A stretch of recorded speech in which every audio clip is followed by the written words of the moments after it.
माँ, मुझे कुछ महीने के लिए विदेश जाना पड़ रहा है। तेरे रहने का इंतजाम मैंने करा दिया है। तकरीबन 32 साल के अविवाहित डॉक्टर सुदीप ने देर रात घर में घुसते ही कहा, बेटा तेरा विदेश जाना जरूरी है क्या? माँ की आवाज़ में चिंता और घबराहट झलक रही थी। माँ, मुझे इंग्लैंड जाकर कुछ रिसर्च करनी है। वैसे भी कुछ ही महीनों की तो बात है, सुदीप ने कहा। जैसी तेरी इच्छा, मरी सी आवाज़ में माँ बोली। और छोड़ आया सुदीप अपनी माँ प्रभा देवी को पड़ोस वाले शहर में स्थित एक वृद्ध आश्रम में। वृद्ध आश्रम में आने पर शुरू में हर बुजुर्ग के चेहरे पर जिंदगी के प्रति हताशा और निराशा साफ झलकती थी। पर प्रभा देवी के चेहरे पर वृद्ध आश्रम में आने के बावजूद कोई सिकन तक न थी। एक दिन आश्रम में बैठे कुछ बुजुर्ग आपस में बात कर रहे थे। उनमें 2-3 महिलाएं भी थी। उनमें से एक ने कहा, डॉक्टर का कोई सगा संबंधी नहीं था जो अपनी माँ को यहाँ छोड़ गया।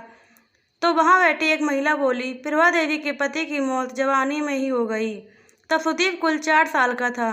पति की मौत के बाद प्रभा देवी और उसके बेटे को रहने खाने के लाले पड़ गए। तब किसी भी रिश्तेदार ने उनकी मदद नहीं की। प्रभा देवी ने लोगों के कपड़े सिल कर अपने बेटे को पढ़ाया। बेटा भी पढ़ने में बहुत तेज था, तभी तो वह डॉक्टर बन सका। वृद्ध आश्रम में करीब 6 महीने गुजर जाने के बाद एक दिन प्रभा देवी ने अचानक संचालक रामकृष्ण शर्मा जी के ऑफिस में फ़ोन से अपने बेटे के मोबाइल नंबर पर फ़ोन किया और कहा, सुदीप तुम हिंदुस्तान आ गए हो गया? अभी इंग्लैंड में ही हो? माँ, अभी तो मैं इंग्लैंड में ही हूँ, सुदीप का जवाब था। 3-3, 4-4 महीने के अंतराल पर प्रभा देवी सुदीप को फ़ोन करती। उसका एक ही जवाब होता, मैं अभी वही हूँ, जैसे ही अपने देश आऊँगा तुझे बता दूंगा। इस तरह तकरीबन 2 साल गुजर गए। अब तो वृद्धाश्रम के लोग भी कहने लगे कि देखो कैसा चालाक बेटा निकला, कितने धोखे से अपनी माँ को यहाँ छोड़ गया। आश्रम के ही किसी बुजुर्ग ने कहा, मुझे तो लगता नहीं कि डॉक्टर विदेश गया होगा, वो तो बुढ़िया से छुटकारा पाना चाह रहा था। तभी किसी और बुजुर्ग ने कहा, मगर वो तो शादीशुदा भी नहीं था।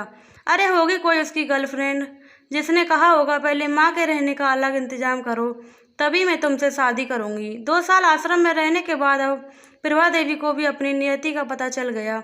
बेटे के गम में उसे अंदर ही अंदर खाने लगा। वो बुरी तरह से टूट गई। 2 साल आश्रम में रहने के बाद एक दिन प्रभा देवी की मौत हो गई।